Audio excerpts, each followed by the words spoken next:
n'importe quoi sur les chrétiens. Voilà. Donc, partagez, mes frères, partageons.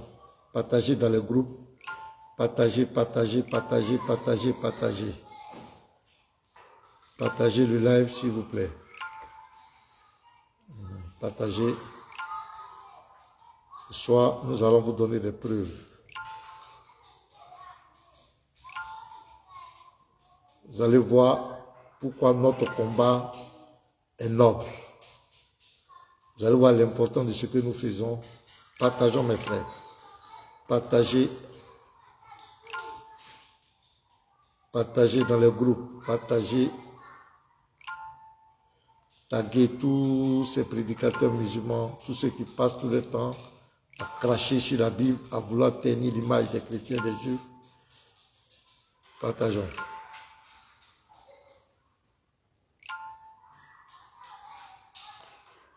Partagez, partagez, partagez, partagez, partagez. On doit monter, les frères. Vous voyez, moi, je suis en train de partager. On a 5 minutes pour partager, pour que le message puisse arriver jusqu'aux extrémités de la terre, pour éclairer le cœur. Voilà, pour éclairer le cœur, il faut éclairer le cœur. Il y a trop de mensonges sur notre foi.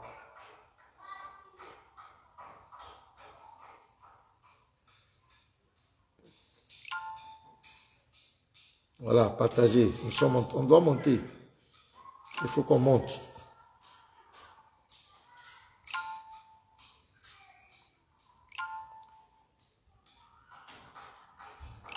Je vous aime fort, je vous salue tous.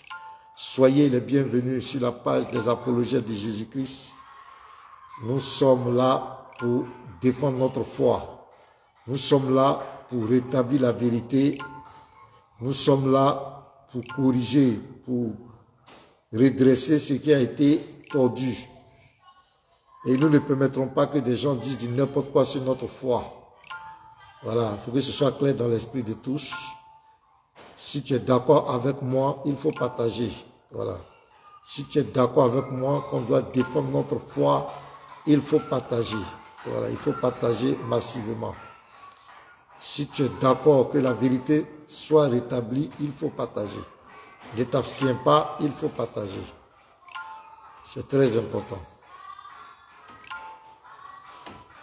Trop de propos mensongers sur les chrétiens. Voilà. Donc, nous sommes là pour que la vérité soit dite. Mettez les cœurs. Likez, likez, likez et partagez pour sécuriser le like, pour sécuriser la page. Voilà, ça c'est les lois, c'est les règles de TikTok. Mettez les cœurs, pompez les cœurs pour sécuriser le live et aussi pour sécuriser la page. Parce qu'il y a des gens qui ne sont pas contents de ce que nous faisons. Il y a des gens, ça ne les sied pas. Voilà, partagez, partagez, partagez, partagez. Soyez bénis, homme de Dieu. Oui, Marc Pobi, sois salué, Indri Yao, soyez salué, Adjega, Adjebi, soyez salué, Gracien, Gracien, soyez salué, je vous aime fort. Et il faut partager, mes frères, partager dans les groupes, partager, voilà, partager pour qu'on puisse monter. Vous allez voir, ce soir, on va vous donner des preuves, on va vous faire voir des vidéos. Et vous allez comprendre le mensonge, la supercherie, la ruse, la malice. Et il faut tenir la foi en Christ, il faut dénigrer la foi en Christ pour se positionner. Il faut se donner une raison d'exister. Voilà. Il faut se donner une raison d'exister en dénigrant l'autre, en faisant passer l'autre pour une religion de mensonges, une foi de mensonges pour se positionner. Et là, nous ne pouvons pas l'accepter. Vous pouvez prendre votre livre de foi pour prêcher, pour convertir les gens à votre cause, mais s'il faut piétiner la foi de l'autre pour vouloir faire passer votre foi, non, ce n'est pas normal.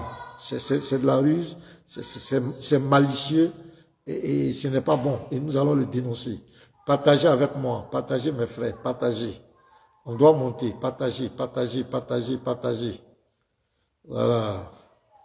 Tu peux prendre ton livre de foi, tu peux présenter les bienfaits de ton prophète, c'est mieux que de passer ton temps à vouloir piétiner la foi des autres pour te donner une raison d'exister. Nous ne le permettrons pas. Et il y a une certaine ruse, une certaine malice, une communication très dangereuse que je vais vous faire voir tout à l'heure. Donc, il faut partager massivement. Il y a une communication très, très, très dangereuse et très malicieuse.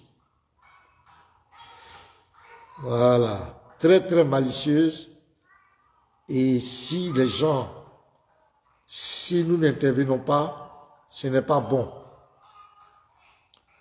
Voilà. Je vais vous montrer les vidéos tout à l'heure, mais je veux qu'on partage. Moi, je suis en train de partager. Il faut partager. Voilà. Oui, Moïse, Marie, Élie, d'onction. Ah, mon frère. Toi, tu as tous ces grands noms. Tu as Moïse, tu as Marie, tu as Élie, et puis tu as l'onction encore. Andeka, excuse-moi, je ne t'ai pas encore oublié. Je suis en train de chercher le numéro du pasteur qui est là-bas. Et jusqu'à présent, je n'ai pas eu, mais bientôt, je vais avoir ça. Donc, patiente, je ne t'ai pas oublié.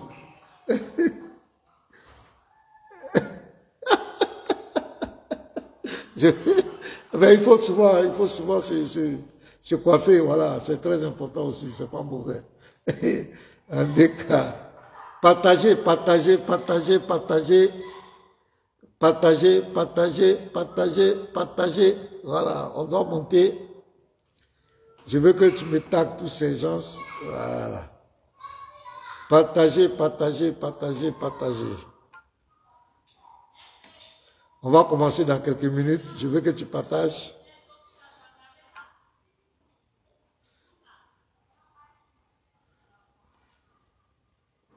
Partagez. Les gens veulent dénigrer notre foi pour s'opposer. Pour s'imposer, non. On ne permettra pas ça. Nous sommes là. Voilà. Nous sommes là pour dire non à la manipulation. Non. Nous disons non à la manipulation. Nous disons non au mensonge. Nous disons non à la ruse malsaine. Nous disons non à cette communication dangereuse. Nous disons non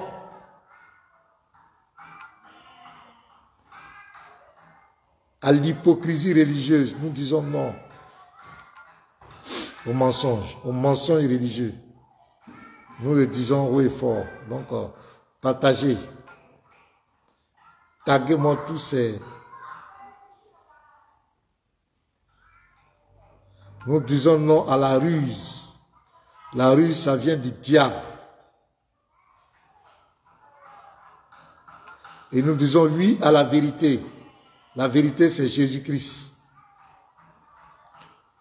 Voilà. Nous disons oui à Jésus. Non au mensonge. Non à l'escroquerie religieuse. Non au dénigrement. Il faut présenter ta foi aux gens. Il faut présenter les bienfaits de ta religion aux gens. Et arrête de piétiner la foi des autres. Voilà, c'est ça. Arrêtez de piétiner la foi des autres. Parlez des bienfaits de votre religion. Ou bien il n'y a rien dans votre religion. Parlez des bienfaits de votre prophète. Arrêtez de vouloir faire passer les chrétiens pour ceux-là qui ont terni l'image, qui ont perverti la voix de Dieu. Ce n'est pas vrai. Arrêtez ça. Ok, shalom à tous. Dieu vous bénisse. Nous allons commencer sans plus tarder. Le temps est parti, mais continuez de partager. Voilà, Abdou Touré, oui, bonsoir, monsieur. Léa Dang, sois béni, ma soeur. Depuis ta position, sois vraiment béni.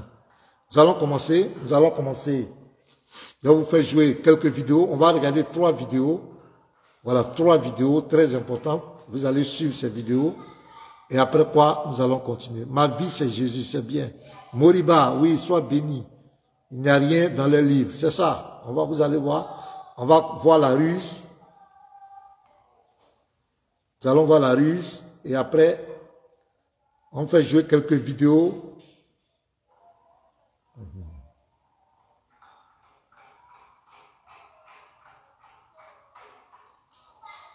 est là, le Coran est là.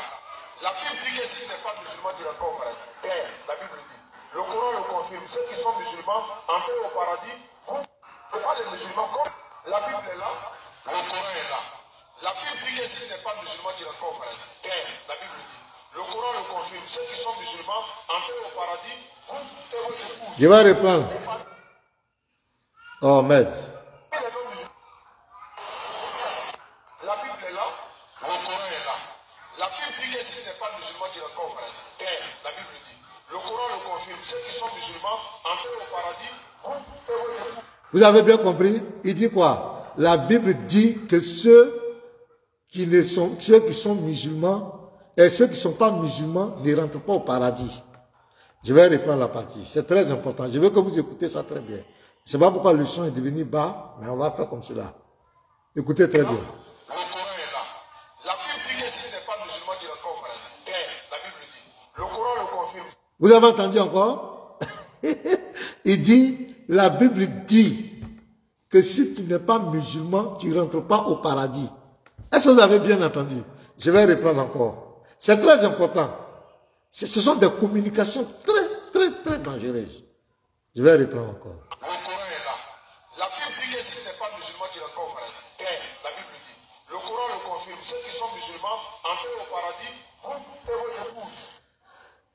La Bible dit que si tu n'es pas musulman, tu ne rentres pas au paradis. Bon, si j'étais en face de lui, j'allais lui poser cette question, monsieur, où est-ce que c'est écrit, où la Bible a dit que si tu n'es pas musulman, tu ne peux pas rentrer au paradis. Voilà, les frères, ces gens-là sont très dangereux. Vous allez voir d'autres vidéos. Je vais reprendre, réécouter très bien cette partie. Je veux que vous partagez la vidéo, Je vais vous montrer des vidéos. Vous allez comprendre pourquoi nous, c'est pas parce qu'on n'a rien à faire. Vous allez comprendre pourquoi nous sommes obligés d'intervenir. Parce que les gens ont une communication très dangereuse. Une communication très manipulatrice, mesquine, satanique. Une communication très dangereuse. Vous allez voir tout à l'heure où ils vont accuser les chrétiens. Mais regardez ce qu'il dit. Il dit clairement que la Bible dit, si tu n'es pas musulman, tu ne rentres pas au paradis. Ah! On dit, chez nous encore, ils vont dire, Adama. on peut faire ça. Je reprends encore. La Bible est là, le Coran est là. La Bible dit que si tu n'es pas musulman, tu rentres au paradis. La Bible dit. Le Coran le confirme. Ceux qui sont musulmans entrent au paradis, et vos épouses. Et parmi les non-musulmans, beaucoup ont une image des musulmans comme des antéchrists. On leur a souvent dit que les musulmans, c'est les ennemis du Christ. Savez-vous que la maman de Jésus-Christ, maman Marie, elle a un chapitre complet dans le Coran qui lui a été dédié. Le chapitre 19 du Coran est intitulé Myriam, donc Marie. Mais quand je ouvre la Bible, je ne vois pas une feuille qui lui a été dédiée. La mère de Jésus, la mère de Dieu de Gédéon. Donc il n'y a pas une sourate, il n'y a pas un verset. Par contre, nous les musulmans, on ne peut pas être ennemis des chrétiens, on ne peut pas être ennemis du Christ. Alors qu'il est énormément cité dans le Coran, près de 20 à 25 fois dans le Coran, et sa maman a un chapitre complet dans le Coran. Donc ne regardez pas les musulmans comme les ennemis. Et puis on peut vous dire aussi que non, les musulmans ils adorent la lune, ils adorent les... La Bible est là, le Coran est là. La Bible dit que si tu n'es pas musulman, tu n'es pas au paradis. La Bible dit. Le Coran le confirme. Donc voilà, vous avez vu sa communication. Premièrement, il dit que la Bible dit que si tu n'es pas musulman, tu ne rentres pas au paradis. Mes frères, mes bien-aimés, c'est un prédicateur musulman, vous le connaissez tous. Devant Dieu, est-ce que cet homme-là, c'est un homme de Dieu? Comment on peut mentir à ciel ouvert? Et il dit que nous disons, les gens disent que les musulmans sont des antichrists. Mais c'est la vérité. Vous êtes des antichrists. Et les vidéos qui viennent, vous allez comprendre. Et même quand tu lis le Coran est un livre antichrist. Quand on dit antichrist, ça veut dire quoi? Le Coran a été conçu, suscité pour s'opposer à la foi en Christ. Le Coran a été suscité pour... Ça veut dire que le Coran, c'est comme si le Coran même est descendu pour s'opposer aux chrétiens et aux juifs. Il y a des versets sans équivoque où Allah dit comme cela qu'il va anéantir les chrétiens. Sourate 9, verset 30. Parce que les chrétiens ont dit que Jésus est fils de Dieu. Donc leur Dieu, dans son livre, demande de nous anéantir. Il va nous anéantir à cause de notre foi. À la sourate 5:51, il dit aux musulmans, ne prenez pas les juifs et les chrétiens pour alliés. Ne les prenez pas pour amis. Quand tu dis à ton enfant, lui là, il ne faut pas marcher avec lui. Ça sous-entend quoi? Que c'est une mauvaise personne. Elle va te corrompre.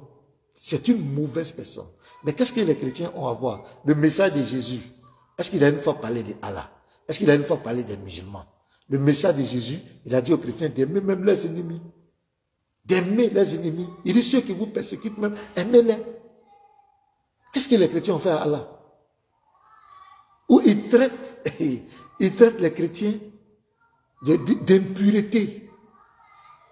Il dit les chrétiens à la sourate 98, verset 6, il dit comme cela que les chrétiens et les juifs sont les pires des créatures, parmi toute la création. Maintenant, vous dites que nous, on vous accuse, mais c'est votre comportement et les vidéos que je vais vous faire voir, vous allez comprendre. Vous allez comprendre. C'est même qui dit que nous, on dit qu'il est. Vous allez voir. Ils seront dans un truc. Vous allez voir ce qu'ils vont dire des chrétiens. Et je vous fais jouer une dernière vidéo et vous allez voir cette communication dangereuse. Donc, sans plus tarder, partagez-moi la vidéo. Partagez-moi le live. Je vais aller. Voilà. Où est la vidéo? Elle est là. Écoutez très bien, mes frères. Et ils ont menti sur Jésus. Voilà. Est venu corriger. Voilà. On va aller.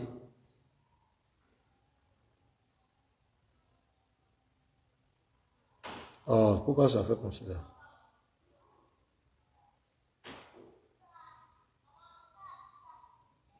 Continue. Jésus, le Coran est venu corriger. Nous sommes là que le Coran parle de Jésus. Quand le Coran parle de Jésus, oui, quand le Coran parle de Jésus, il faut lire directement sourate Jean 16, verset 13, où on parle du paraclet. Jean 16, 13. Jean 16, 13. Le consolateur. Je suis à la page. Quand le consolateur sera venu, l'esprit de vérité, il vous conduira dans toute la vérité, point virgule, car il ne parlera pas de lui-même, mais il dira tout ce qu'il aura entendu, virgule, et il vous annoncera les choses à venir. Point. Lis le verset 14, où il dit, il me glorifiera. Oui, voilà. Jean 16, 14. Il me glorifiera, virgule. Parce qu'il prend Arrête-toi là. Il dit qu'il me glorifiera. Il va le glorifier comment? Comment le prophète a glorifié Jésus? Comment le prophète a glorifié Jésus? Le prophète a glorifié Jésus en dehors. Il y a une sourate qu'on appelle la sourate Marie, où le prophète sallallahu alayhi wa sallam, Allah lui a donné la révélation pour parler de l'histoire de Jésus. Depuis sa naissance, tellement le Coran a glorifié Jésus, le Coran a commencé par sa grand-mère. Par sa grand-mère, sourate Imran. La maman de Marie. وَإِسْقَالَتِ امْرَأَتُ عِمْرَانَ إِنِّي نَذَرْتُ لَكَ مَا فِي بَطْنِي مُحَرَّرًا فَتَقَبَّلْ مِنِّي إِنَّكَ أَنْتَ السَّمِيعُ الْعَلِيمُ فَلَمَّا وَضَعَتْهَا قَالَتْ رَبِّ إِنِّي وَضَعْتُهَا أُنثَىٰ وَاللَّهُ أَعْلَمُ بِمَا وَضَعَتْ وَلَيْسَ الذَّكَرُ كَالْأُنثَىٰ وَإِنِّي سَمَيْتُهَا مَرْيَمَ وَإِنِّي أُعِيذُهَا بِكَ وَذُرِّيَّتَهَا مِنَ الشَّيْطَانِ الرَّجِيمِ. Dieu parle de la maman de Marie. Elle voulait un garçon.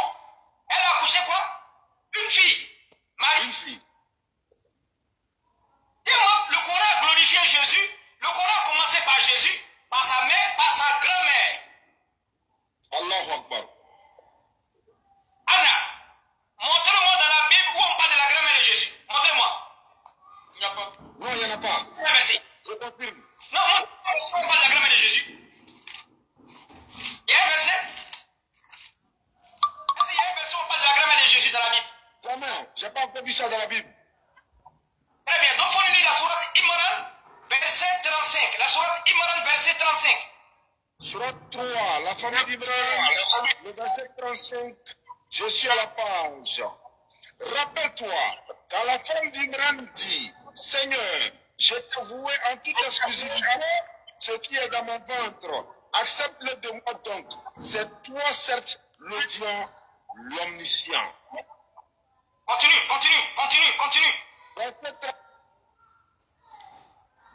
Excusez, je vais reprendre la vidéo. Surat 3, la famille. Et ils ont menti sur Jésus, le Coran est venu corriger. Nous avons que le Coran parle de Jésus. Voilà, c'est la partie là, je voulais que vous... Il dit quoi? Il dit, ils ont menti sur Jésus et le Coran est venu corriger.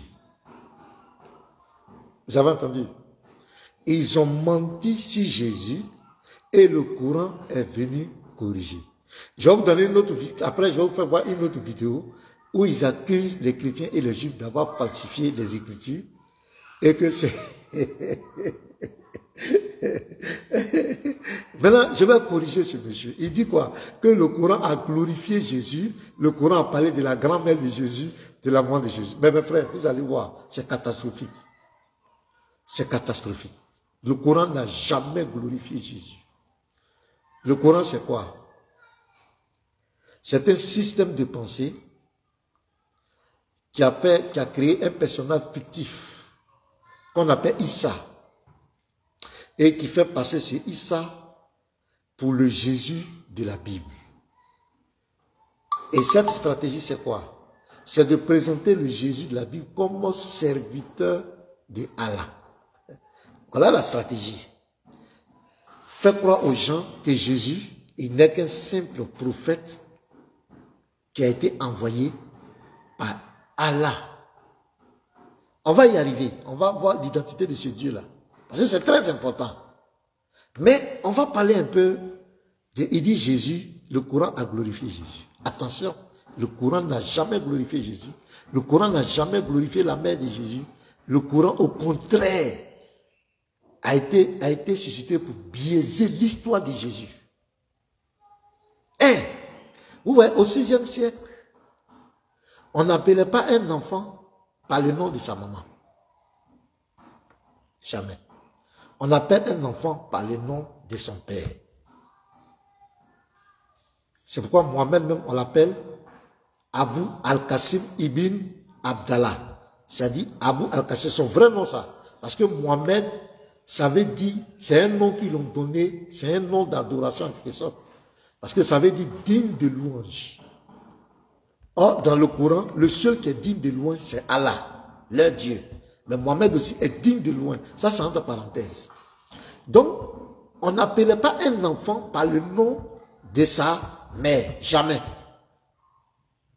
Pourquoi le Coran a caché le nom du Père de Jésus? Pourquoi on appelle Jésus par fils de Marie? Qui est son père? Qui est le père de Jésus? Parce qu'au 6e siècle, les Arabes n'appelaient pas quelqu'un par le nom de sa maman. Jamais. C'est son père. Qui est le père de Jésus? C'est là que les problèmes commencent. On commence à le dépouiller. C'est quand on dit fils de Marie, on veut vous donner l'impression que c'est juste un être humain, un homme comme nous autres, fils de Marie. C'est-à-dire on lui donne le nom de sa mère. Donc c'est là qu'on commence à le dépouiller. On va le dépouiller. Voilà. Deuxièmement, l'histoire de Marie dans le Coran. Il n'y a pas Joseph. Attention, Joseph n'existe pas. Joseph n'existe pas dans le Coran. Le Joseph dont le Coran parle, c'est le Joseph qui a été vendu en Égypte, fils de Jacob. Mais le Joseph fiancé à Marie n'existe pas dans le Coran. Et ce Jésus-là, ce Issa, n'a rien à voir avec le Jésus-Christ. Vous voyez, c'est une communication très, très dangereuse. Ils veulent faire croire. Ils veulent faire croire aux gens que la Bible, les chrétiens, la Bible ont déshonoré Jésus, ils ont rabaissé Jésus, la grand-mère de Jésus, ça va nous donner quoi? Grand-mère. Est-ce que c'est grand-mère? On est venu chercher grand-mère de quelqu'un. Même dans l'affaire des grand-mères, vous allez voir, ça va se retourner contre eux. Ce sera l'une des preuves pour vous montrer que le Coran n'est pas la parole de Dieu. Ce sont des hommes qui ont écrit et ils vont commettre une grosse erreur. Ils vont confondre les deux maris. Je vais vous donner les preuves tout à l'heure. Donc, qui est le père de Jésus dans le Coran? Pourquoi c'est le nom de sa maman qu'on a mis ici Jésus? On n'a jamais appelé un enfant par le nom de sa maman. Ça n'existe pas chez les Arabes. Au 6e siècle, ça n'existe pas. Au 7e siècle, ça n'existe pas. Il y a une volonté de cacher quelque chose. C'est qu'on lui attribue le nom de sa maman. Qui est son père? Qui a conçu Jésus? Qui est son père? Vous avez caché ça. Ça, c'est un. Il dit, où est Joseph? Parce que, comprenez très bien, Joseph, à partir du moment où on extrait Joseph, où on nommait Joseph, on enlève Joseph de l'histoire de Jésus, ça n'a pas de sens. Pourquoi? Parce que Dieu avait fait la promesse à Isaïe. Vous pouvez lire Isaïe 11, verset 1 et suite. Isaïe, c'est le grand-père de David. Et à David, que de sa descendance, allait sortir un roi qui va paître Israël. Écoutez très bien, mes frères. Donc le Messie devait venir de la lignée de David. C'est pourquoi, quand vous lisez Luc 1, le verset 26, il est précisé. Attends, je vais lire. Parce que ces gens-là, vraiment, ça me fait pitié, quoi. Regardez, Luc 1, regardez bien les mots qui sont employés. Luc 1, verset 26. Au 6e mois, l'ange Gabriel fut envoyé par Dieu dans une ville de Galilée appelée Nazareth, auprès d'une vierge fiancée à un homme de la maison de David. À un homme de la maison de David. Joseph. Donc Joseph est le père adoptif de Jésus selon la chair. Donc pour confirmer la prophétie, parce que le Messie devait venir de David, de la lignée de David. Mais à partir du moment où le Coran oublie de mettre Joseph, parce que dans le Coran, Marie n'a pas de mari, n'est pas fiancée, elle est seule. C'est une femme qui se retrouve dans le désert seule et on parle en bas d'elle partout. On ne sait pas qui parle en bas d'elle. On va vous lire l'histoire, vous allez voir. Une femme qu'on parle en bas, c'est de la déshonorer. Donc il n'y a pas Joseph dans le Coran. À partir du moment où vous omettez, Joseph n'est plus dans l'histoire de Jésus n'est plus la même. Parce que ça n'a pas de sens. Ça n'a pas de sens.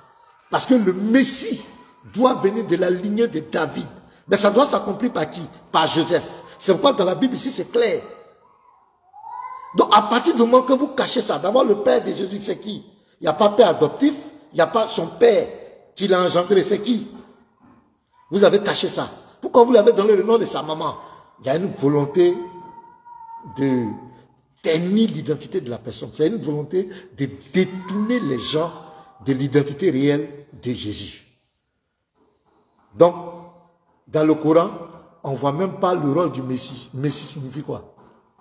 Demandez à un musulman, pour toi, qu'est-ce qu'il y a que le Christ, le Messie? Ils ne savent pas. Ils ont écrit dedans le Messie. Mais ils ne savent pas que quand le Messie vient, un prophète ne vient pas remplacer le Messie. Non, un prophète ne peut pas remplacer le Messie. Non. Tous les prophètes qui viennent après Jésus-Christ travaillent dans l'église. Et ils annoncent le message de Jésus. Donc ici, il y a une volonté de cacher quelque chose. Qui est le père de Jésus? Pourquoi vous avez caché Joseph? Où est Joseph? Donc Marie se retrouve seule. Je vous donne un verset qui est très déshonorant. Je vais vous lire dans le Coran. Voilà. Nous ne permettrons pas que vous dénigrez notre foi. Non, non, non. Si d'autres ne veulent pas parler, nous on est là, on va parler. Voilà, parce que Dieu nous met à cœur de parler. On doit parler. Sourate 19, verset 24. Vous allez voir quelque chose. Marie est seule. Elle est seule. Cette femme, elle est seule. Dans les douleurs de l'enfantement, dans le Coran, au pied d'un palmier. Sourate 19, le verset 23. Regarde. Puis les douleurs de l'enfantement l'amenèrent au tronc du palmier. Et elle dit, malheur à moi, que je fusse morte avant cet instant et que je fusse totalement oublié. Il n'y a pas Joseph, elle est seule. Une femme qui est seule. On continue au verset 24. Alors il l'appela d'au-dessous d'elle. Hein? Il l'appela d'au-dessous d'elle. Est-ce que vous comprenez le français? Qui a appelé Marie d'au-dessus d'elle? Quand on parle d'au-dessus d'une femme, ça veut dire quoi? Il l'appela Marie d'au-dessous d'elle. Une femme qui est seule. Il n'y a pas fiancé, il n'y a pas quelqu'un. Elle est seule, il n'y a pas Joseph. L'histoire du Coran, il n'y a pas Joseph là-bas. Marie est seule dans le désert. Et puis on parle au-dessous d'elle. Ça, il n'y a pas plus déshonorant que ça. Vous avez honoré Marie quoi? Vous avez honoré qui? Vous voulez changer l'identité, vous allez changer le nom de Jésus, qui est devenu Issa. Où est le nom de son père? Vous avez changé son père adoptif, la lignée de David. Vous avez omis ça. Vous avez tronqué l'histoire. Marie est dans un palmier, est sous un palmier, dans un désert. Alors que l'histoire de Jésus ne se passe pas là-bas. Marie n'est pas là-bas. C'est de quelle Marie vous parlez? Maintenant, deuxième. Il dit la grand-mère. La grand-mère. Il parle de la grand-mère de Jésus. On va aller. On va prendre d'abord la Bible. Prenez Nombre 26. Vous allez voir quelque chose. Vous ne devez jamais mettre votre confiance en ce livre, le Coran. Si vous le faites, ça va au risque et péril. Nombre 26, verset 59. Écoutez très bien. Le nom de la femme d'Amram était Jochebed, fille de Lévite, laquelle naquit à Lévi en Égypte. Elle enfanta à Amram, Aaron, Moïse et Marie, les sœurs. Donc Amram, c'est lui qui est Imran dans le Coran. Donc les écrivains du Coran vont faire une confusion. Marie, vous voyez Marie, la prophétesse, la sœur de Moïse et d'Aaron, le Coran va dire que c'est elle qui a accouché Jésus. Je vous donne les preuves. On commence d'abord par la Sourate 66, verset 12. Sourate 66, le verset 12. Mes frères, partagez le live, partagez. Il est écrit, Sourate 66, verset 12. De même, Marie, fille d'Imran.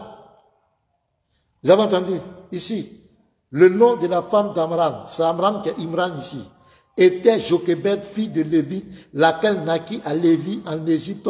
Elle enfanta à Amram. C'est lui qui est Imran ici. Aaron, Moïse et Marie, les sœurs. Donc ici, sur la 66, verset 12, de même Marie, la fille d'Imran, qui avait préservé sa virginité, nous y insufflâmes alors de notre esprit. Elle avait déclaré véridique les paroles de son Seigneur, ainsi que les livres. Elle fut parmi les dévoués. Donc ici, c'est un peu peut-être très vague. Vous allez dire que non, mais on va maintenant vous montrer comment Marie est née. On va maintenant, le Coran va vous montrer, pour vous confirmer que nous parlons de Imran, Amram. On va aller à la sourate 3. Parce que quand tu apprends, ils vont vouloir marmailler avec vous, ils vont dire c'est descendance, c'est faux, c'est pas descendance. C'est son père biologique selon le Coran. On va lire sourate 3, verset 33 à 37 là-bas. Allons-y. Regardez, écoutez très bien. Sourate 66, verset 12, on dit que Marie est la fille d'Imran, Amram. La confusion a commencé. Maintenant, avec les détails à la sourate 3, 33, notez les frères. Quand vous serez devant un musulman, il ne peut jamais déboulonner ça. Il va chercher à mentir. Mais ça, le mensonge ne passera pas. 7. Allah a élu Adam, Noé, la famille d'Abraham et la famille d'Imran. D'au-dessus de tout le monde. La famille d'Iran, ça veut dire le père de Moïse. Il n'est pas n'importe qui. Voilà, c'est pourquoi il précise ici. Verset 34.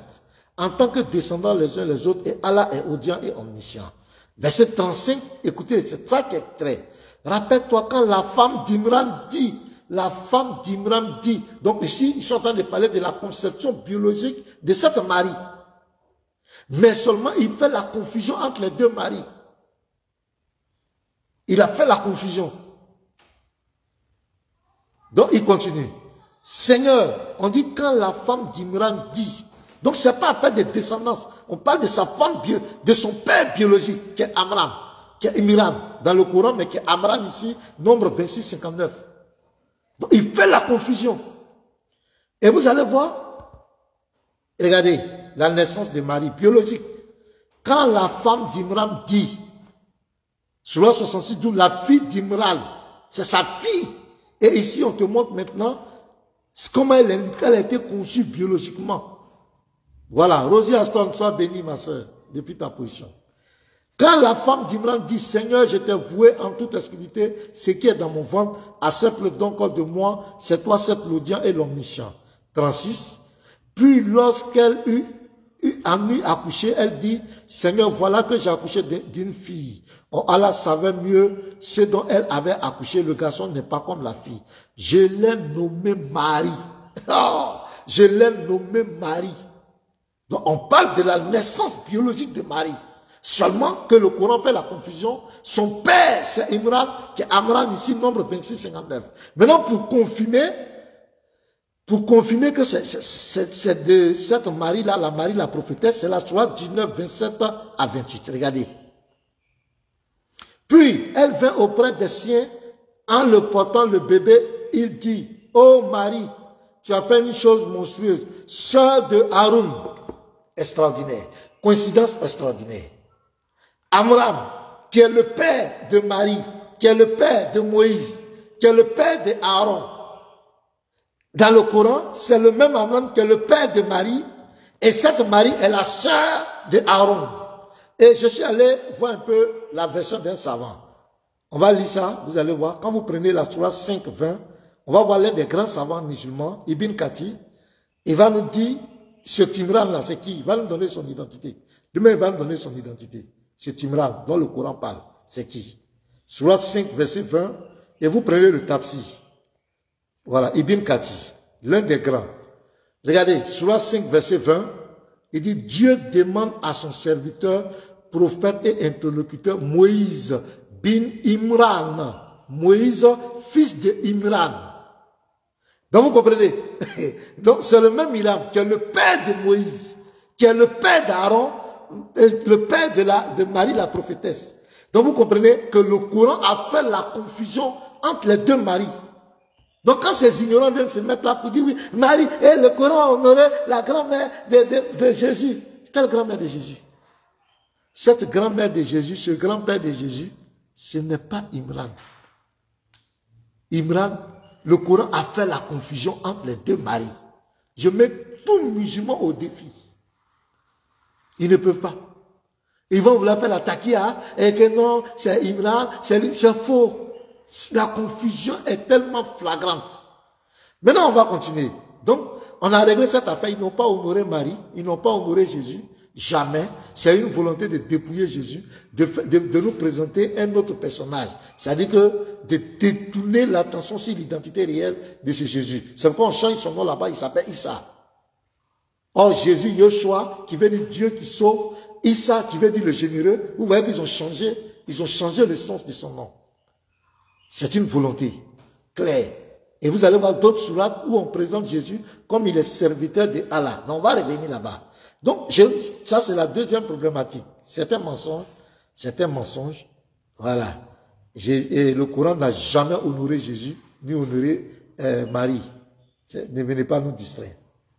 Il dit, dans Jean 16, verset 13 à 14, Jean 16, verset 13 à 14, que ça parle de son prophète. Que son prophète, Jean 16, verset 13 à 14. Ça fait pitié. Quand le consolateur sera venu, l'esprit de vérité. D'abord, on parle ici d'un esprit, on ne parle pas d'un homme. Il vous conduira dans toute la vérité, car il ne parlera pas de lui-même. Déjà, vous avez vu le mensonge. Quelqu'un qui est venu nous révéler que Marie est la sœur de Aaron et de Moïse, c'est elle qui a accouché Jésus. Déjà, c'est un mensonge. C'est un gros mensonge. Donc, Mohamed ne peut pas être l'esprit. Mais il dira tout ce qu'il aura entendu et il vous annoncera les choses à venir. C'est le verset 14 qui nous intéresse. Il me glorifiera parce qu'il prendra de ce qui est à moi et vous l'annoncera. Donc, si Mohamed était le consolateur, il devait rester quoi? Il devait annoncer ce que Jésus a dit. Il ne devait jamais aller en contradiction avec Jésus. Je vais vous donner les preuves des contradictions irréfutables, irrévocables. Que Mohamed ne peut pas être le consolateur, Mohamed ne peut pas remplacer Jésus. Je vous donne les preuves. On s'en va. D'abord, Jésus a prêché le baptême. Le baptême d'eau. Jésus l'a enseigné. Vous avez entendu Mohamed parler du baptême d'eau? Non. Dans Matthieu 28, verset 19, baptisez au nom du Père, du Fils et du Saint-Esprit. Et les apôtres ont pratiqué le baptême. Montrez-moi, est-ce que Mohamed, parce que Jésus dit, le consolateur prendra de ce qui est à moi et vous l'annoncera. C'est-à-dire que c'est une continuité. Le consolateur vient, l'esprit de vérité vient pour une continuité. Mais, est-ce que Mohamed a continué? Non. Il n'a pas parlé du baptême. Jésus a dit, dans Jean 14, qu'on doit prier en son nom. Jean 14. Voilà. Jean 14, verset 12 et suite. En vérité, je vous le dis, celui qui croit en moi fera aussi les œuvres que j'ai faites et il en fera de plus grandes parce que je m'en vais au Père. Et tout ce que vous demanderez en mon nom, c'est pourquoi les apôtres ont prié au nom de Jésus. Est-ce que Mohamed vous a demandé de prier au nom de Jésus? Jamais. Jamais. Tout ce que vous demanderez en mon nom, je le ferai, afin que le Père soit glorifié dans le Fils. Si vous demandez quelque chose en mon nom, c'est pourquoi quand les chrétiens prient, ils disent au nom de Jésus. Au nom de Jésus. Est-ce que Mohamed a fait ça? Jamais. Il n'a jamais présenté le baptême. Or, c'est une ordonnance de Jésus. Le consolateur doit continuer dans le baptême. Est-ce que lui, il a parlé de ça? Jamais. 2. Est-ce qu'il a demandé de prier au nom de Jésus? Jamais. Il n'a jamais demandé de prier au nom de Jésus. On continue, mes frères. Les gens, ils font une communication très dangereuse. Jésus a dit, en mon nom, vous chasserez les démons. C'est au nom de Jésus qu'on chasse les démons. Est-ce que Mohamed a enseigné ça? Non. Au contraire, il a enseigné aux gens de prendre des cailloux, des petits cailloux, pour aller lapider Satan qui est un esprit. Donc soyons lucides. Nous les chrétiens, nous sommes lucides. Parce que je vais vous dire une chose. L'islam cherche la légitimité. Notez ça bien, c'est moi qui le dis. L'islam cherche la légitimité. Qu'est-ce que c'est que la légitimité? La légitimité, c'est la qualité de ce qui est conforme à la loi, à la justice, à la raison, aux règles établies. Donc, quand les musulmans, en citant les prophètes de la Bible, comme vous prenez sur la 2,87, avec les apôtres de Jésus-Christ, avec Jésus lui-même, en reprenant les histoires des Juifs, cela confirme clairement que les Juifs sont dans la vérité.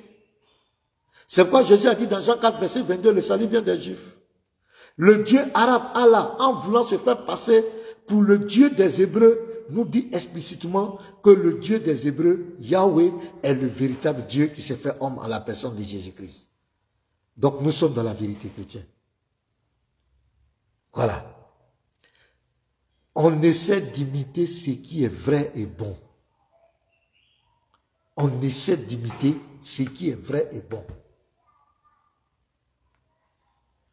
Car on essaie de falsifier un document qui est vrai. On essaie de falsifier un document qui est vrai. Le Coran, c'est la falsification de la Torah et de l'Évangile. Le Coran, c'est la falsification de la parole de Dieu.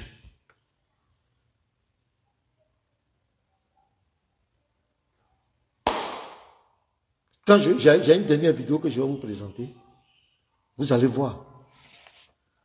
Vous allez voir ce que je suis en train de dire. Regardez, Jésus nous parle dans Luc 20. Regardez, Luc 20. Regardez, parce que le consolateur, l'esprit de vérité ne doit pas contredire Jésus. Regardez ce que Jésus dit dans Luc 20, verset 34 à 36. Jésus leur répondit, les enfants de ce siècle prennent des femmes et des maris. C'est-à-dire les gens de la terre. Nous qui sommes sur la terre, on prend femme et mari. Mais ceux qui seront trouvés dignes d'avoir part au siècle à venir, c'est-à-dire quand on va rentrer dans l'au-delà, dans la vie éternelle, dans le monde futur, et à la résurrection des morts, ne prendront ni femme ni mari. Jésus dit quand on rentre dans l'autre monde spirituel, de l'autre côté du voile, il n'a pas fait de mari là-bas. Pourquoi? Car ils ne pourront plus mourir. Quand quelqu'un ne peut plus mourir, quoi? Il a la vie éternelle. Où est-ce qu'on va avoir la vie éternelle? Où on va vivre éternellement? C'est au paradis. Parce qu'ils seront semblables aux anges et qu'ils seront fils de Dieu et ils étant fils de la résurrection. Donc Jésus est clair. Quand on va rentrer de l'autre côté, c'est-à-dire quand on va quitter ce corps, on rentre dans l'autre côté du monde, on ne prend pas de femme. On ne prend pas. Je vais relire. Luc 20, il y a un qui peut le frère. Vous, quand on parle, les guides ont bouché vos oreilles, écoutez. Voilà, il dit, c'est écrit, je reprends.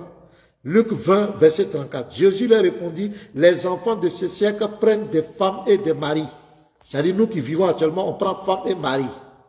Mais ceux qui seront trouvés dignes d'avoir part au siècle à venir, c'est-à-dire quand on va rentrer dans l'au-delà, écoute très bien, et à la résurrection de mort, ne prendront ni femme ni mari. Ouvre ton oreille. On ne prend pas femme et mari là-bas. Pourquoi? Car ils ne pourront plus mourir. C'est-à-dire on va vivre éternellement. Où on va vivre éternellement? C'est dans le paradis, c'est au ciel. Parce qu'ils seront semblables aux anges. Semblables aux anges, ça veut dire quoi? Les anges n'ont pas de sexe. Les anges sont asexués. Ils n'ont pas de sexe. Donc Jésus dit quand on rentre de l'autre côté, il n'y a pas fait de sexualité. On n'a pas de sexe. On ne prend pas mari, on ne prend pas femme. Et qu'ils seront fils de Dieu, étant fils de la résurrection. On vient dans le Coran, Mohamed nous dit, il contredit Jésus. Il dit dans le paradis là-bas, quand on va rentrer de l'autre côté là-bas, on va prendre des femmes. Il y aura des houris. Je vous lis les sourates.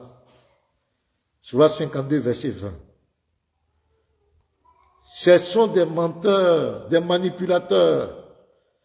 Réveillez-vous, n'écoutez pas ces menteurs. Accoudés sur des lits bien rangés. Mohamed nous dit qu'il aura des lits. Et nous leur ferons épouser des houris aux grands yeux noirs.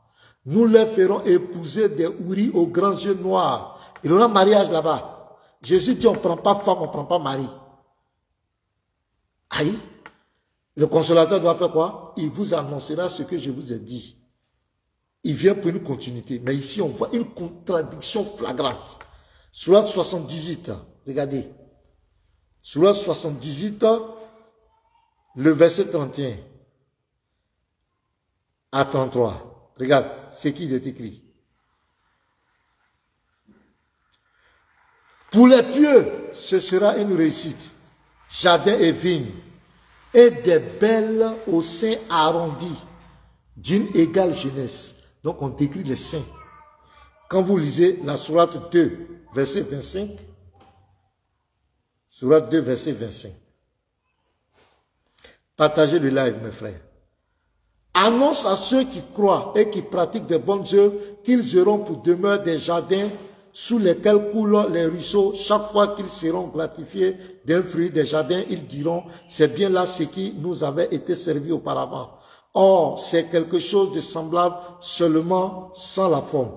Ils auront des épouses pures. Ils auront des épouses pures et là, ils demeureront éternellement. Jésus dit qu'on ne prendra pas de femmes là-bas. Mohamed dit qu'ils auront des épouses pures. Vous pouvez lire Sourate 56, le verset 40, le verset 10 à 40. On parle même des vierges, que c'est Allah qui les a créées. Elles sont vierges. Des houris aux grands yeux noirs. Elles sont vierges. Quand vous lisez la Sourate 44, verset 53 à 54, il parle même des lits. Et quand vous rentrez dans la Sunna, c'est-à-dire que dans les hadiths, les savants, on dit qu'un homme aura une puissance sexuelle de 100 hommes et il aura 72 vierges. Et ce sera une occupation éternelle. Jésus dit, on ne fait pas ça là-bas. On ne fait pas. Mes frères, vous-même, regardez, fermez les yeux un instant. Fermez les yeux une minute. Regardez l'image. Dans un paradis où les lits sont face à face, chacun 72 vierges, tout nus. Regardez l'action. Fermez les... Regardez l'action qui est en train de se passer là-bas. Vous croyez que ça, c'est le paradis de Dieu, ça? Dieu, le Dieu véritable.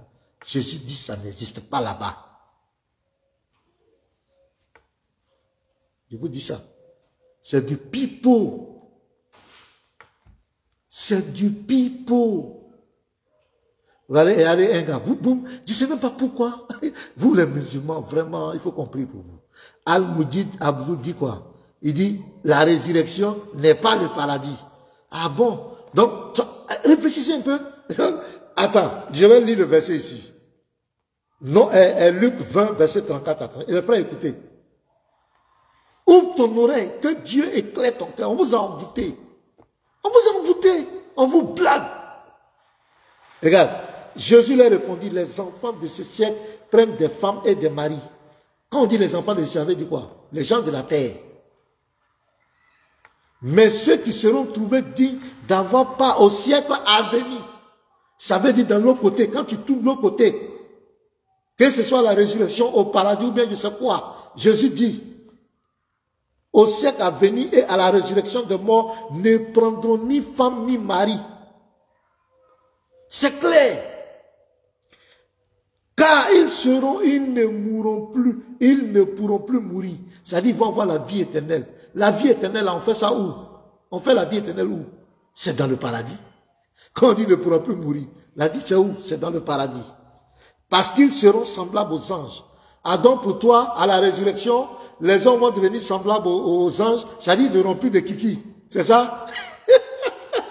Ils seront asexués, et puis après, quand ils vont rentrer au paradis, Allah va envoyer le sexe. Mais pourquoi il a enlevé le sexe alors? Réfléchissez un peu. Et puis je vais vous dire, cette affaire de Ouri là, c'est du pipeau. C'était une manière, parce que l'islam est une religion qui a été bâtie par la guerre. C'est par la guerre qu'ils se sont établis. C'était une manière d'encourager les combattants. C'est pourquoi vous ne verrez jamais des promesses sexuelles pour les femmes. Parce que les femmes ne vont pas à la guerre. Ce sont les hommes qui vont à la guerre. Je vous mets au défi, lisez le Coran. Les 114 sourates, vous ne verrez jamais une promesse sexuelle pour les femmes. Même dans les hadiths, vos sources, il n'y a pas. Qui va satisfaire les femmes? Parce que les femmes ne vont pas au combat. C'était une manière de galvaniser les gens pour aller à la guerre. Pour leur faire dire que quand tu vas mourir, et si tu meurs même au combat, tu meurs au Mati, il y a 72 vieux qui t'attendent, il y a les ruisseaux de vin, il y a tout ça qui t'attend là-bas. Et c'est avec ça que les groupes terroristes aujourd'hui, comment on appelle, endoctrinent les jeunes là qui se font exploser. Parce qu'on a dit, si tu meurs pour ça, il y a les 72 vieux qui t'attendent. C'est du pipeau. On vous blague. Vous croyez que Dieu là, donc vous parlez de deux morales. Donc sur la terre des hommes, Dieu ne permet pas cette partouze, avoir des rapports avec plusieurs partenaires, et Dieu va permettre ça dans son royaume. Dieu c'est le summum de la morale. Dieu il est saint, il demeure saint, il ne change pas. Dieu ne peut pas permettre ce roucascas dans son paradis. Dieu ne peut pas permettre ce désordre sexuel dans son paradis, dans son ciel. Donc ce lieu où vous allez aller faire ces trucs-là, c'est tout sauf le paradis du Dieu véritable. Ce lieu où vous allez aller prendre les 72 vieilles avec une puissance sexuelle de 100 hommes et que vous allez faire ça éternellement, c'est tout sauf le paradis de Dieu. Donc je ferme la parenthèse. Donc ce monsieur vient de mentir. Je vais vous donner maintenant une autre vidéo. Je vais vous faire jouer une autre vidéo. Voilà. Ça c'est déjà bouclé. Donc les gens... Arrêtez de dénigrer. Vous allez voir le dénigrement encore. Vous allez voir que ces gens veulent dénigrer la foi en Christ pour s'opposer, pour se donner une raison de vivre, une raison d'exister. Mais nous ne permettrons pas ça. Présentez votre religion. Voilà. La vidéo est là. Je vais mettre le volume bien pour qu'on puisse bien entendre. Vous allez écouter des gens.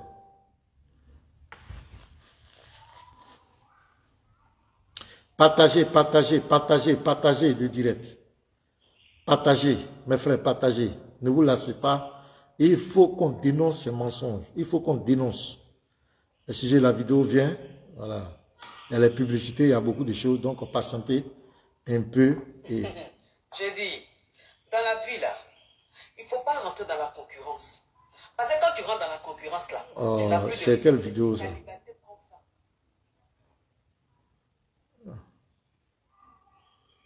Le sujet, hein? Partagez, partagez, partagez, partagez. Je vais vous donner je vais jouer la dernière vidéo. Et puis, voilà. La vidéo est là.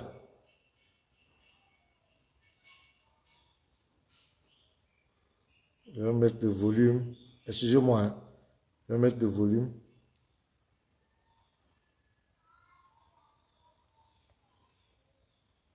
Pourquoi c'est bloqué? Partagez, partagez, partagez en attendant que la vidéo vienne.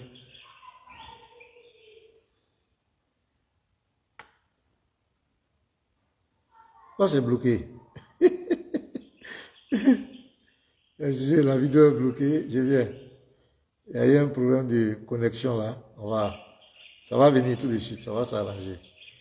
Ah, c'est bloqué. Je reviens. Voilà, ça va aller. Partagez, partagez, partagez, partagez.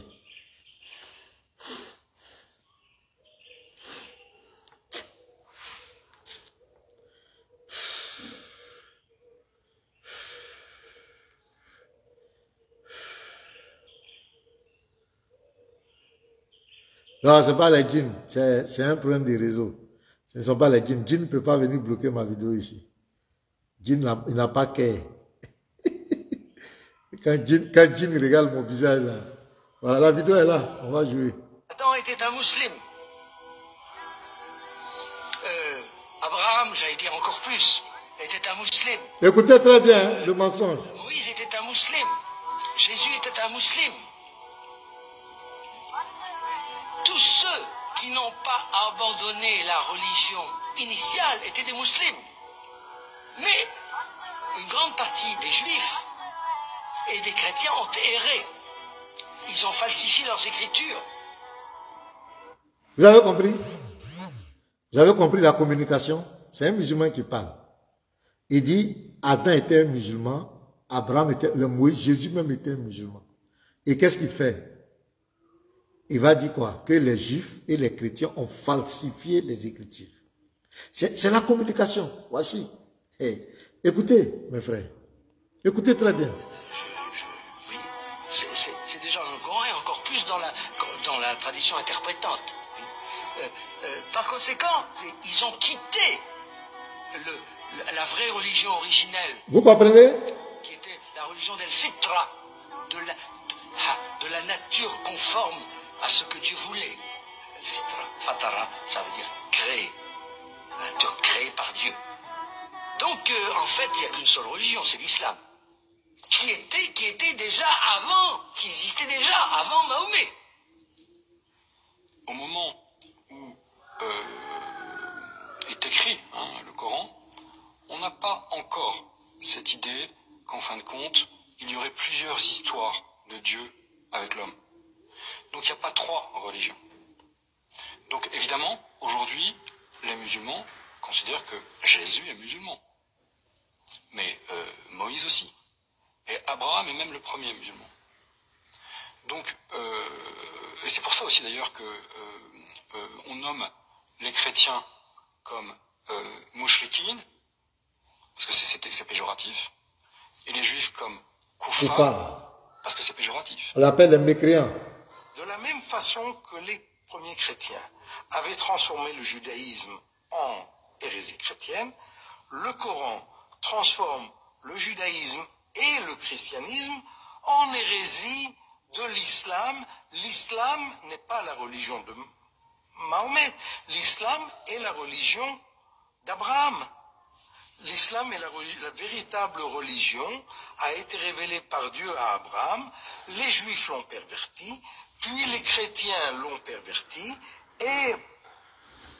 Vous avez compris? Attends, il dit quoi? Les juifs l'ont perverti, les chrétiens l'ont perverti. Maintenant quoi? Et Mohamed a fait quoi? Muhammad retourne à la véritable tradition de la révélation divine à Abraham, qui est la seule religion vraie, toutes les autres religions monothéistes étant des perversions de ce seul et unique. Vous avez compris? Voici la communication. Vous voyez?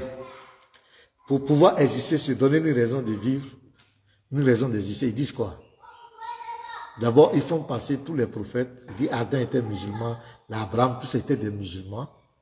Et que les juifs ont perverti la religion, les chrétiens ont perverti la religion de Dieu.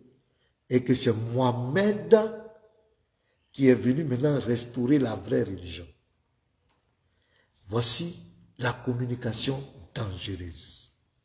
Et cette communication, c'est la manipulation. On cherche la légitimité.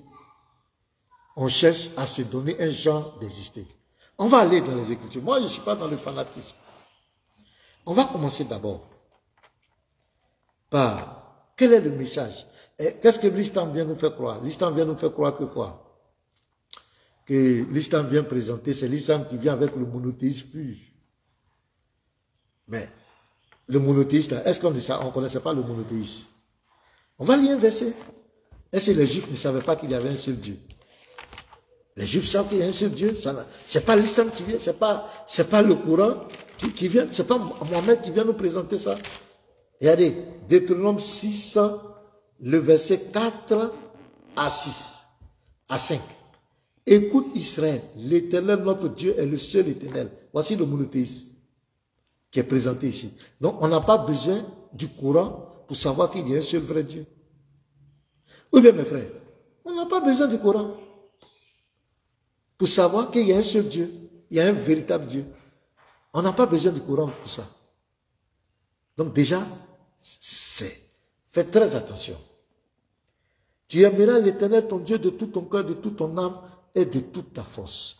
Et voilà ce que Jésus répète ici, dans Matthieu 22, verset 36. Matthieu 22, verset 36. Matthieu 22, le verset 36 à 40. On va poser la question à Jésus.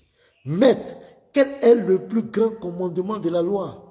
Jésus lui répondit, tu aimeras le Seigneur ton Dieu de tout ton cœur, de toute ton âme et de toute ta pensée.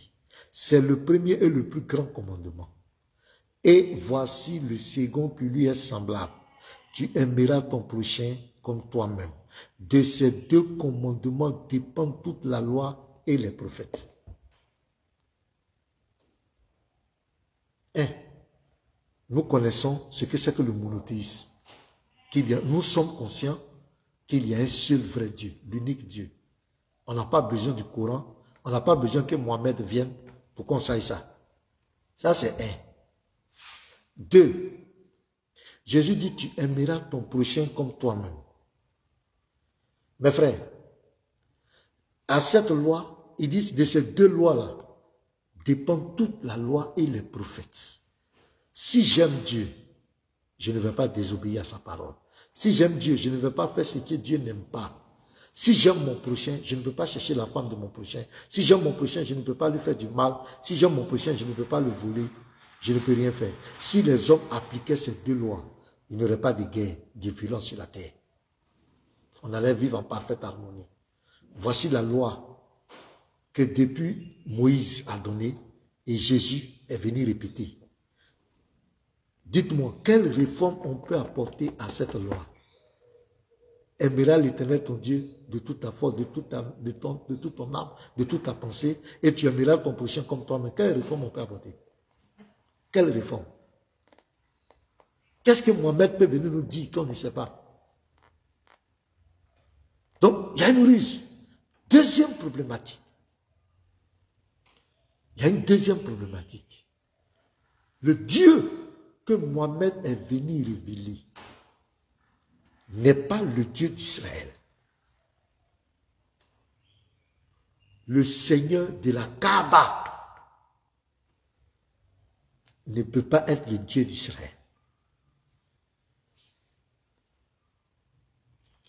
On va lire. Nous sommes là pour la vérité. Le Seigneur de la Kaaba ne peut pas être le Dieu d'Israël. Sourate 106, le verset 3. Qu'ils adorent donc le Seigneur de cette maison, la Kaaba. Allah se présente comme le Seigneur de la Kaaba, ce petit cuve-là, noir. Allah se présente comme le Seigneur de la Kaaba.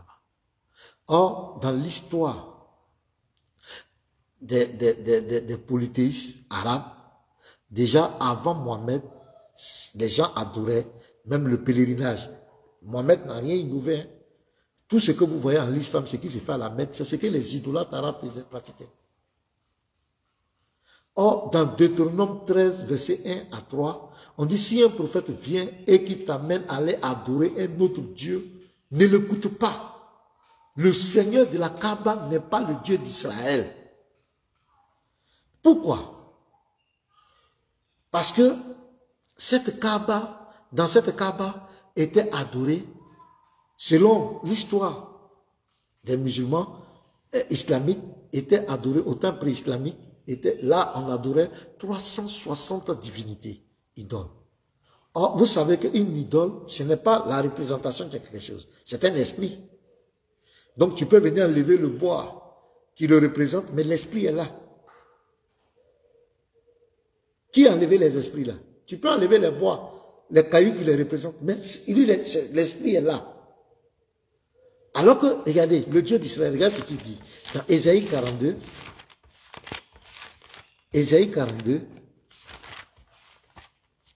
le verset 8. Je suis l'Éternel, c'est là mon nom, et je ne donnerai pas ma gloire à un autre, ni mon honneur aux idoles. L'Éternel ne peut jamais associer son nom à une maison d'idolâtrie, une maison d'idole, une maison qui a été souillée pendant des siècles par des idoles, par des démons. La pierre noire même qui est coulée en bas, les femmes partaient faire des trucs pratiques, dangereuses dessus. Donc ça a été souillé pendant des siècles. Vous croyez que le Dieu d'Israël peut associer son nom à cette maison-là, à ce cube? Donc, il faut d'abord nous prouver que c'est le même Dieu. Je vous donne quelques exemples. Vous allez voir, mes frères. Je vous donne quelques exemples. Terre à terre. Vous allez voir. Regardez même la création. La création des cieux et de la terre. Quand vous lisez, par exemple, Genèse 1, le verset 8. On va lire un peu. Vous allez voir. C'est Moïse. Genèse 1, le verset 8 dit quoi?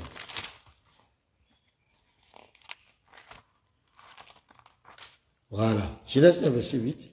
Dieu appela l'étendue ciel. Ainsi, il y eut un soir et il y eut un matin. Ce fut le second jour. Donc ici, l'Éternel dit quoi? Il a créé les cieux en combien de jours? En un seul jour. La terre. On va lire pour la terre. Dieu, Genèse 1, verset 9 à 13. Dieu dit que les eaux qui sont au-dessus du ciel se rassemblent en un seul lieu et que le sec paraisse, et cela fut ainsi.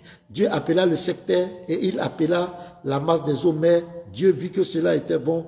Puis Dieu dit que la terre produise de la vertu, de l'herbe portant de la sémence, des arbres fruitiers donnant du fruit selon les espèces et ayant en eux une sémence sur la terre, et cela fut ainsi. La terre produisit de la vertu. Le verset 13. Ainsi, il y eut un soir, il y eut un matin, ce fut le troisième jour. Donc, l'Éternel dit quoi? Dans la Bible, ici, dans Genèse, il a créé les cieux en un jour, il a créé la terre en un jour. On va aller voir ce qu'Allah dit. Vous allez voir. Sourate 41, verset 9.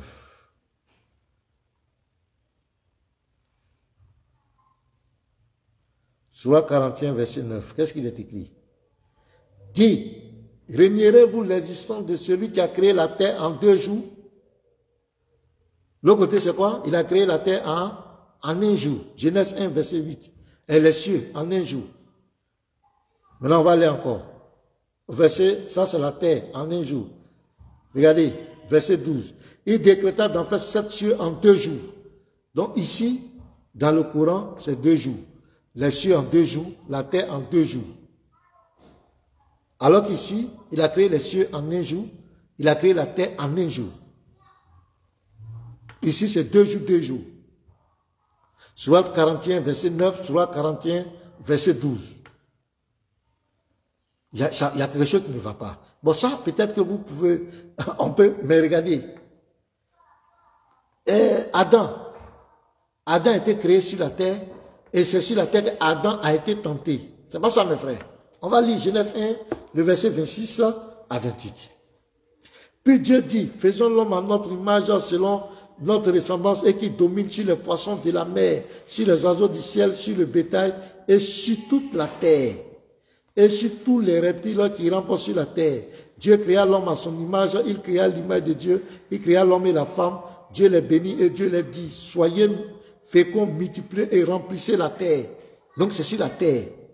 Quand vous lisez maintenant Genèse 2, le verset 8, puis l'Éternel Dieu planta un jardin en Éden, du côté de l'Orient. Vous voyez qu'au verset 17, le jardin d'Éden c'était sur la terre ici. Et quand vous lisez Genèse 3, le verset 1 et suite, c'est sur la terre que Adam a tenté, Satan a tenté Adam. Ça, ce sont les écrits qui datent des millénaires. Le Coran n'existait même pas. Mais regardez, il va nous expliquer une autre histoire. Sourate 2, verset 30. Je prends des exemples comme ça. Il y en a plein d'exemples. Où c'est pas le même Dieu. Déjà, on vous a montré le paradis, tout ça là. Vous voyez que c'est pas le même. Sourate 2, verset 34. Regardez. Et lorsque nous demandons aux anges de se prosterner devant Adam, ils se prosternaient à l'exception d'Iblis qui refusa sans flamme d'orgueil et fut parmi les infidèles. Et nous dîmes, ô Adam, habite le paradis. Donc c'est au paradis qu'Adam a été créé. Toi et ton épouse, c'est là-bas ils étaient. Et nourrissez-vous-en de partout à votre guise, mais n'approchez pas de l'arbre que voici, sinon vous serez du nombre des injustes. Regardez la suite. Peu de temps après, Satan les fit glisser de là et les fit sortir du Dieu où ils étaient. Et nous dit, descendez du paradis. Donc ils étaient là-bas, on les a chassés, ennemis les uns les autres.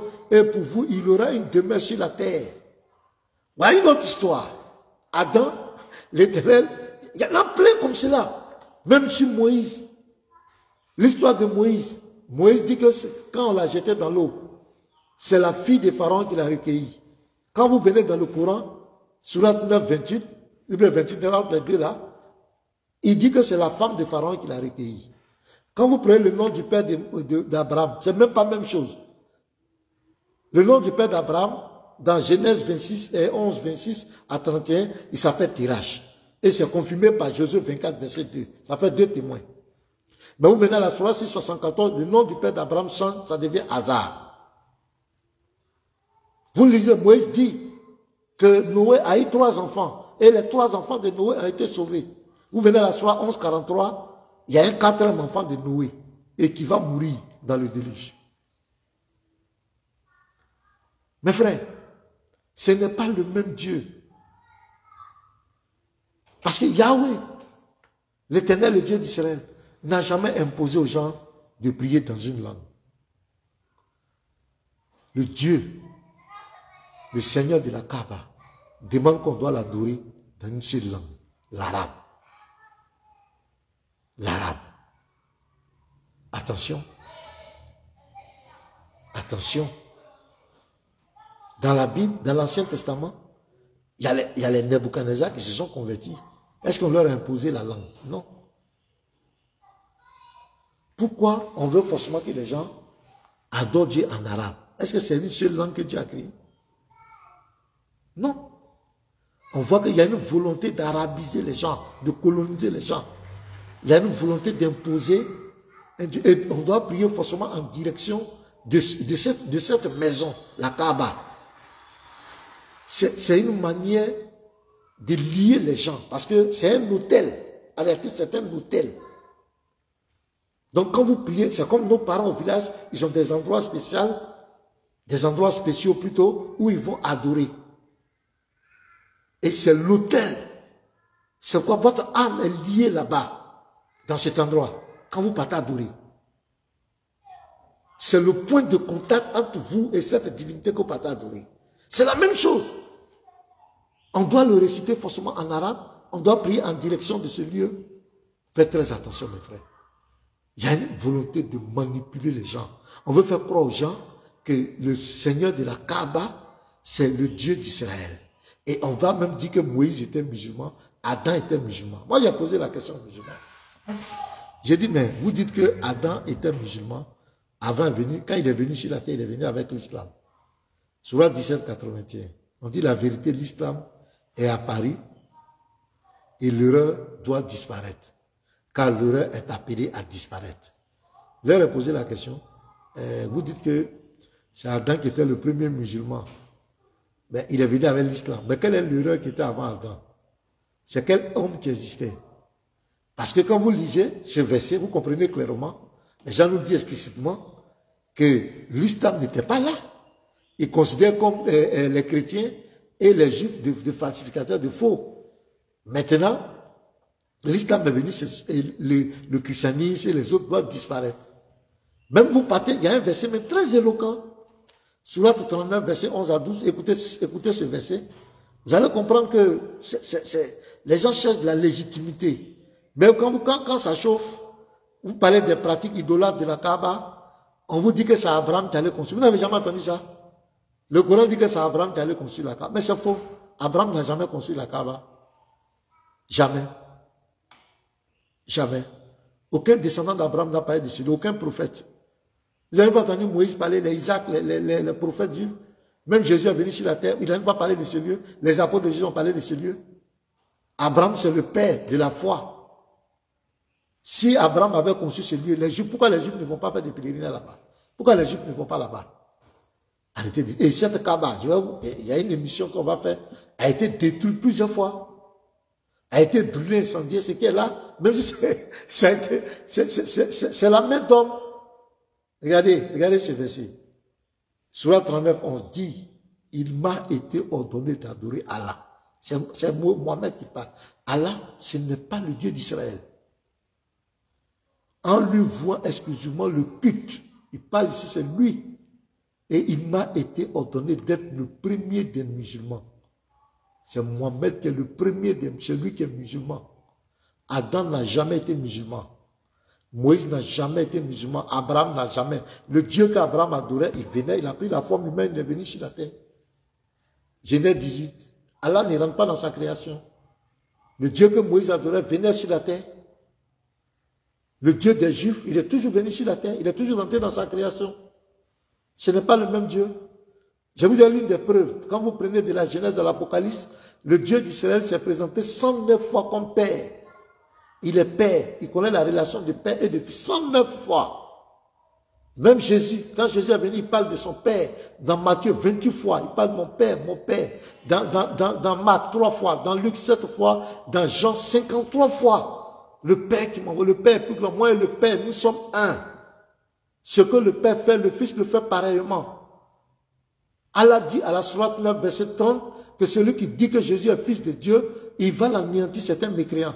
Jésus dit, dans Jean 5, verset 25, qu'il est Fils de Dieu. Jésus dit, dans Jean 10, verset 36, qu'il est Fils de Dieu. Comment vous pouvez dire que Jésus est musulman? Comment vous pouvez dire que c'est Allah qui a révélé le Zabour à David? David dit au psaume 2, verset 7, que tu es mon fils, je t'ai engendré aujourd'hui.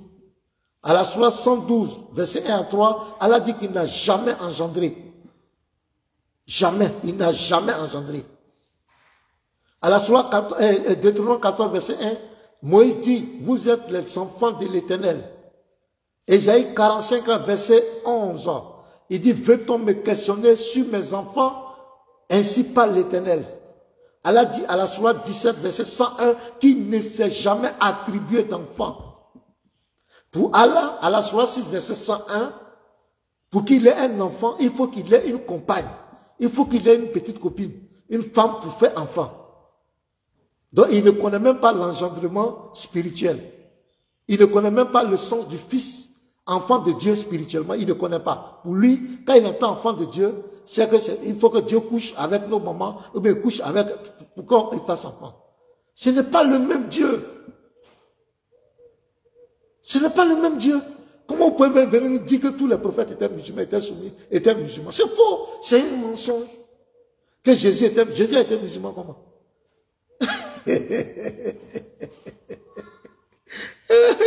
Maintenant, je vais vous donner un dernier argument pour ne pas que ça soit trop long. Regardez quand ils disent par exemple que c'est Allah qui a révélé la Torah. et que les chrétiens ont falsifié sa parole. Les juifs ont falsifié. Je vais vous donner un argument, mes frères. Regardez. Regardez la confusion. Sourate 6, verset 34. On va lire ça, verset 34. Il dit, certes, des messagers avant toi ont été traités de menteurs. Ils enduraient alors avec constance d'être traités de menteurs et d'être persécutés jusqu'à ce que notre secours vienne. Et nul ne peut changer les paroles d'Allah. On ne peut pas changer les paroles. Selon Allah, on ne peut pas changer ses paroles. Allons-y au 115. Sourate 6, verset 115. Vous allez voir. On ne peut pas changer selon Allah. Si c'est Allah qui a révélé la Torah, que vous voulez dire que Sourate 6, verset 115. Et la parole de ton Seigneur s'est accomplie en toute vérité et équité. Il répète encore, nul ne peut modifier ses paroles. Il est l'audient et l'omniscient. Nul ne peut modifier ses paroles. Selon le Coran. Vous ne pas ça. Donc si la Torah, vous dites que c'est Allah qui a révélé la Torah, comment vous pouvez venir dire encore que les gens ont falsifié la parole d'Allah? Parce que regarde leur communication. Qu'est-ce qu'ils font? Quand vous écoutez les prédicateurs musulmans, la plupart des musulmans, ils disent quoi? Ils font croire aux gens qu'avant que Mohamed arrive, tous les hommes étaient bêtes, étaient corrompus. C'est-à-dire que Dieu n'était pas capable de préserver sa parole. Vous savez, Dieu n'était pas capable de préserver. Pendant tous ces grands prophètes qui sont venus, Dieu était impuissant. Vous allez voir que tous les prophètes qui sont venus, il n'y a pas un prophète qui a condamné notre prophète. Il n'y a pas un prophète qui a traité l'autre de corrompu, de menteur. Non. Tous les prophètes sont venus, chacun est venu. Tu ne vas jamais voir un prophète accuser un autre. Même Jésus n'est pas venu accuser un prophète.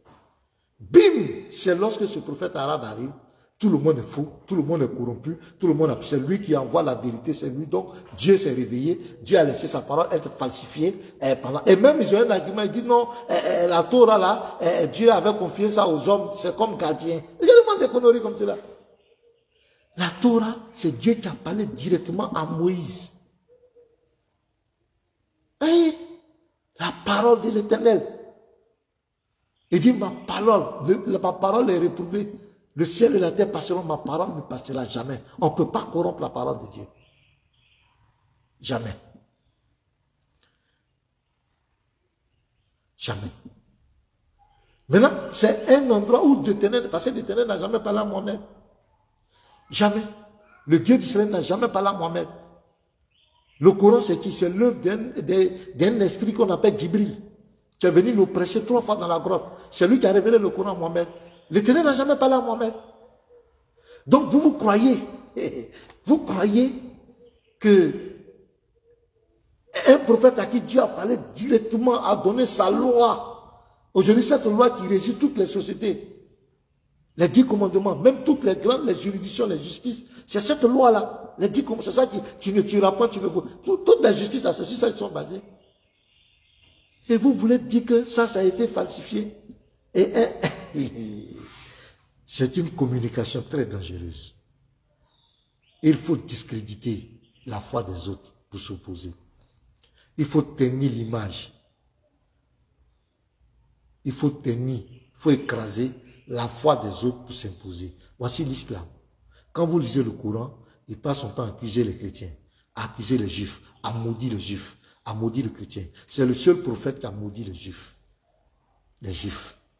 La nation d'Israël. C'est le seul prophète qui a maudit les enfants d'Israël. C'est le seul. Les chrétiens, qu'est-ce que les chrétiens ont fait à ce monsieur? Et même je vous dis, avant que ce prophète n'arrive en Arabie, commence son ministère, il y avait des Arabes chrétiens. Il y avait des Arabes juifs. Mais quand vous lisez Acte 2, vous allez voir qu'ils étaient venus adorer à Jérusalem. Et c'était là. C'est pourquoi quand les disciples ont commencé à parler en langue, ils les entendaient parler en arabe partout. Vous pouvez lire Acte 2, ils étaient là. Mais ils vivaient en Arabie tranquille. Ils n'avaient pas de problème. Il y avait des églises en Arabie. Les Juifs étaient là-bas. Mais c'est lorsque ce prophète est arrivé, il a commencé à menacer les Juifs. Parce que les Juifs n'ont pas reconnu son message. Les Juifs ont compris la supercherie. Donc pour avoir l'agrément des Juifs et des chrétiens, c'est là qu'il va introduire les textes anciens. Pour faire croire que c'est le même Dieu. Mais les Juifs ne vont pas accepter les chrétiens. C'est pourquoi ils ont été persécutés. Quand vous lisez la sourate 9, verset 29, il va même imposer un impôt aux Juifs et aux chrétiens. Pour pouvoir vivre dans la péninsule arabique. On se pose la question, il est un prophète ou bien c'est un homme politique? Un prophète qui vient imposer de l'impôt aux gens. Parce que tu n'es pas musulman et que tu veux pratiquer autre religion, tu dois lui payer de l'argent. Ça c'est quoi ça? Et il va mener la vie dure aux juifs et aux chrétiens. Vous rentrez dans les hadiths, il menace les juifs. Même il y a des hadiths. Je prends par exemple le livre Muslim, Sahih Muslim, livre 37. Excusez-moi, il y a une coupure là. Il y a une coupure là. Sahih Muslim, livre 37, hadith numéro 6665, il est dit là-bas que les chrétiens et les juifs vont servir des rançons. Pour un musulman qui doit aller en enfer, nous les chrétiens et les juifs, c'est nous qu'on va mettre à la place pour que le musulman soit. Il y a au moins 4. Sahih Muslim, livre 37, hadith numéro 6665, 6666, 6667, 6668. Et il y en a d'autres. Donc mes frères, ne vous laissez pas distraire. C'est une mauvaise communication. Et vous allez voir, si un ancien musulman devient bouddhiste, il ne sera pas persécuté comme cela. Même s'il devient un athée. Mais s'il devient chrétien, regardez la persécution qu'il va subir. Demandez aux anciens musulmans qui sont devenus chrétiens. Mais si tu veux, il ne faut pas aller à la mosquée, il faut boire, il faut fumer la drogue, il faut fumer la cigarette. Ils ne vont rien te faire. Mais une fois qu'ils apprennent que tu es devenu chrétien, les anciens musulmans, ils peuvent témoigner. Plusieurs nous contactent, sont persécutés. Qu'est-ce que les chrétiens ont fait à Allah? Tous ces prédicateurs musulmans qui passent leur temps, regardez-les bien. Quand ils parlent de l'islam, il n'y a pas d'engouement. Mais quand ils commencent à parler des chrétiens, quand ils commencent à dénigrer les chrétiens, c'est quoi vous allez voir en Côte d'Ivoire ici? Ouais, bonsoir, ordre de Melchizedek. Ces groupes qui passent leur temps à dénigrer la foi en Christ, ils sont adoubés, on leur paie des voitures, ils ont une grande audience. Parce que quand ils parlent, ils aiment quand on dénigre les chrétiens. Parce que l'esprit qui est derrière cette religion n'aime pas les chrétiens. N'aime pas les chrétiens. Ça, je vous dis la vérité. Il faut qu'on se dise la vérité. C'est pourquoi ils passent tout le temps à dénigrer. Ils vont se retrouver tout de suite, forum musulman. Jean 17, verset 3. Jésus n'est pas Dieu. Qu'est-ce qu'il faut faire? Musulman, qu'est-ce qu'il faut faire pour aller au ciel? Jésus n'est pas Dieu. Comment faire pour être un bon musulman? Je n'ai été envoyé qu'aux brebis perdues de la maison d'Israël. Ils ne vont jamais présenter leur religion aux gens. Présentez les bienfaits de votre religion. Arrêtez de dénigrer la foi des autres. Si vous croyez que votre religion est la meilleure, présentez ses bienfaits. Pourquoi vous passez tout votre temps à dénigrer la foi des autres? Pourquoi? Ça montre clairement votre objectif. Vous avez été suscité pour détruire la foi en Christ, mais vous ne pourrez pas. Gamaliel a dit, si cette œuvre vient des hommes, elle va disparaître. Mais si elle vient de Dieu, vous prenez le risque de combattre contre Dieu. Vous avez été suscité depuis des années. L'église a été persécutée. L'église de Jésus a été persécutée. Mais l'église demeure. Aujourd'hui, l'islam est venu persécuter l'église, les chrétiens, pendant des années. Même jusqu'à présent, dans les pays musulmans, les chrétiens sont persécutés, sont tués. Mais l'église continue de grandir. Et dans cette même région, les gens se convertissent. Vous avez persécuté, mis la loi de l'apostat. Celui qui est l'apostat qui sort doit mourir, on le tue. Mais malgré ça, il y a plusieurs musulmans aujourd'hui qui bravent cette loi pour suivre Jésus-Christ. Parce que la religion, laver les pieds, laver les mains, ne peut jamais combler ce vide qui est dans le cœur de l'homme. Arrivé à un moment donné, l'homme va chercher son Créateur. Son âme a soif de son Créateur. Il y a un vide dans le cœur de l'homme. C'est Jésus-Christ qui peut combler cela. Et quand les gens découvrent ça, même si vous allez couper les têtes, ils sont prêts à mourir. C'est pourquoi plusieurs sont morts en martyrs. pour la cause du Seigneur, à cause de Jésus, vous ne pourrez jamais détruire l'église de Jésus. Jamais. Vous ne pourrez pas. Il dit, le séjour de moi ne proviendra point contre mon église. Nous venons prêcher parce que nous voulons affermir nos frères, édifier nos frères. Mais vous ne pouvez pas détruire l'église de Jésus. Parce que quoi? Nous vous répondons, la Bible dit, ne réponds pas à l'insensé. Mais la Bible dit aussi, réponds à l'insensé pour ne pas qu'il se croie sage. C'est pourquoi, mes bien-aimés, que Dieu vous bénisse. C'était pour vous montrer quelques vidéos. Et nous allons continuer prochainement encore. Vous montrer l'esprit qui est derrière les gens. Ils cherchent à dénigrer notre foi, à piétiner notre foi. Et nous sommes obligés de répondre à cause de nos enfants. Un mensonge qui n'est pas dénoncé et qui est répété plusieurs fois finit par devenir une demi-vérité et ça peut envoyer plusieurs personnes en enfer. Les âmes qui sont mal affermies. Et même, nous sommes obligés d'intervenir parce qu'il y a des gens qui cherchent la vérité. Ils ne sont pas chrétiens, ils ne sont pas musulmans, ils cherchent la vérité. Donc nous sommes obligés de dénoncer ces ruses. Le Dieu du Coran, le Seigneur de la Kaaba, ce n'est pas l'Éternel, le Dieu d'Israël. Mettez ça dans votre tête. Celui qui croit que le Seigneur de la Kaaba, c'est le Dieu d'Israël, tu vas en enfer. C'est-à-dire que tu t'es trompé terriblement. Ce n'est pas le même Dieu. Ce n'est même pas le même Dieu. Ils n'ont même pas la même création. Ils n'ont pas le même Adam. Ils n'ont pas le même Noé. Ils n'ont pas le même Moïse. Ce n'est pas le même Abraham. Ce n'est pas le même Jésus. Ce n'est pas la même Marie. Ce n'est pas le même Gabriel. Ne vous y trompez pas. Ce n'est pas le même apôtre de Jésus-Christ. C'est pas le même paradis.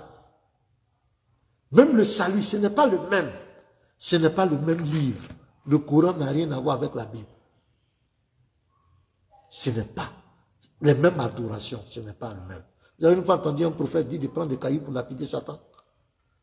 Vous avez une fois entendu un prophète nous dire d'aller faire pèlerinage à la Kaaba, à la Mecque? Vous avez entendu un prophète parler de ça, de ce Dieu? On dit que c'est Abraham qui a conçu, la descendance d'Abraham, par les Juifs là. Vous n'avez pas entendu un prophète parler de ce Dieu? Est-ce que vous avez une fois entendu un prophète parler de ce Dieu? Pendant combien d'années? Si Abraham a conçu, les Juifs ne savent pas.